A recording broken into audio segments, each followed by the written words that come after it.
Hi guys. So you may have heard the news that Nicola Willis is heading for an austerity budget on the 22nd of May. A budget that will be redeployed into New Zealand's most pressing priorities.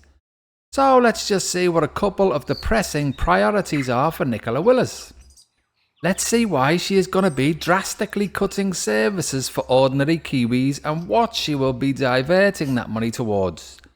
First up, the landlord tax break. Landlords can now once again claim 100% of their interest expenses from April the 1st, 2025. Yes, April Fool's Day. The government is actually laughing at us at this point. Now don't get me wrong, Labour were an absolute disaster. But I will give them credit on this one thing for trying to stop this transfer of wealth from the taxpayer to landlords.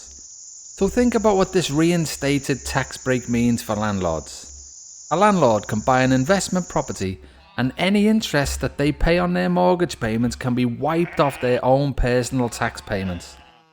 This is a massive win for any landlord, and over the course of a mortgage can equate to hundreds of thousands of dollars in savings. Landlords try and say, but we are just like any other business, we deserve this extra money. But being a landlord in New Zealand is not like any other business, because the whole Ponzi system that they operate in is being kept afloat by the accommodation supplement, which is another handout that goes directly from the hard-working taxpayers to landlords. The biggest drain on New Zealand society is landlords. They soak up billions in tax handouts while lining their own pockets with ridiculous rent prices for a low-wage economy like New Zealand. And their reckless borrowing is what is making the RBNZ so jittery in times of crisis, because the RBNZ knows that too many Kiwis have overborrowed, and this is the main risk to the whole financial system of New Zealand.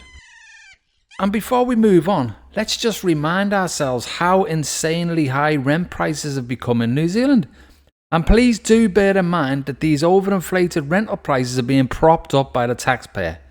You know, the actual taxpayer, not the landlords, because they are the ones dodging the taxes, all thanks to Luxon reinstating their tax breaks. So just think about this as an example.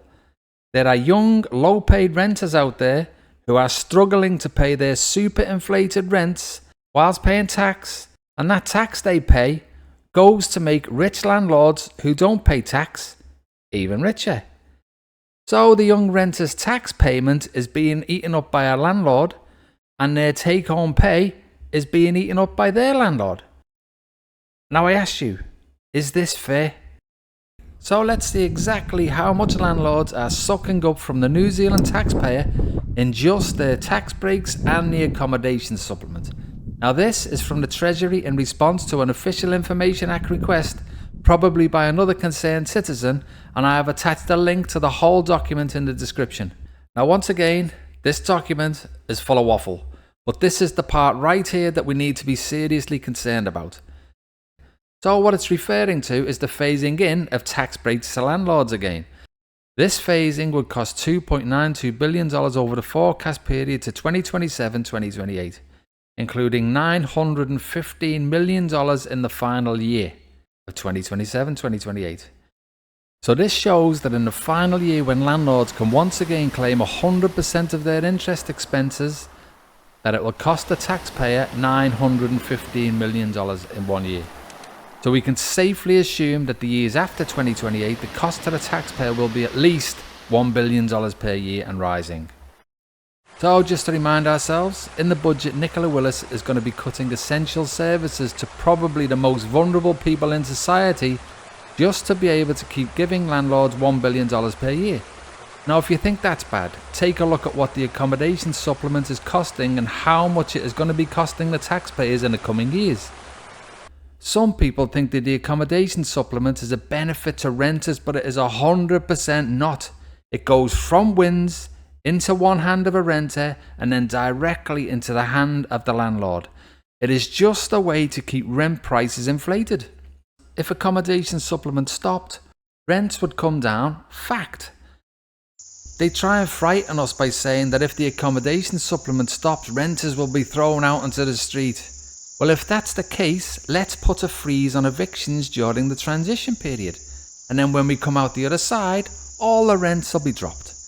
So if the government was serious about addressing housing affordability, which it's not, it would do the right thing, but too many MPs are benefiting from elevated rent and house prices. Has there ever been a bigger conflict of interest in New Zealand's history? And they just keep getting away with it. So as you can see from this article from the RNZ last year, which I have attached a link to in the description, in March last year, there were 360,279 households receiving the payment, up from 295,410 in March 2019. In the 2022-23 financial year, it cost the government $2.015 billion, and that's up from $1.996 billion a year earlier. Bishop said there were good arguments that the supplement pushed up rents. Go away. But also good arguments that it was an effective form of housing support for people who needed help. And he's correct, but the people who he is talking about there is not the renters, it's the over-leveraged landlords. They are the ones who are benefiting from this tax theft, and it has to stop. So just think about it. There were 360,279, not households like the article says, but landlords receiving the payment each year. It's a total rot. So let's just actually think about what is happening here, guys. Landlords are being gifted a $1 billion tax break each year and a $2 billion accommodation supplement each year. That's $3 billion a year going towards landlords. And no doubt Willis in a couple of weeks is going to slash spending on essential services to save money. The savings to be made is staring her right in the face, but she doesn't want to admit it. The real estate industry has so much sway with this government that they would rather cut services to the most vulnerable people before touching a penny of the property investors' profits. Now it says it all really.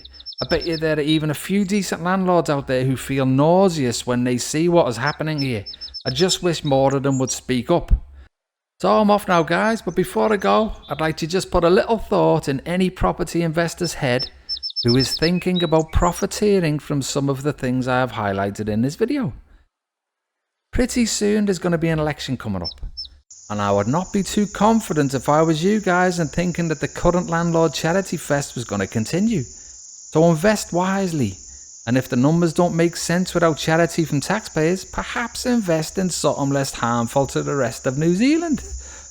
It is clear from the recent Australian election that the demographic tables have turned, and if National does not start considering young people for once, then they've got no chance of getting in the game. So that's me done, guys. If you can give me a like and subscribe, it would be much appreciated. Cheers.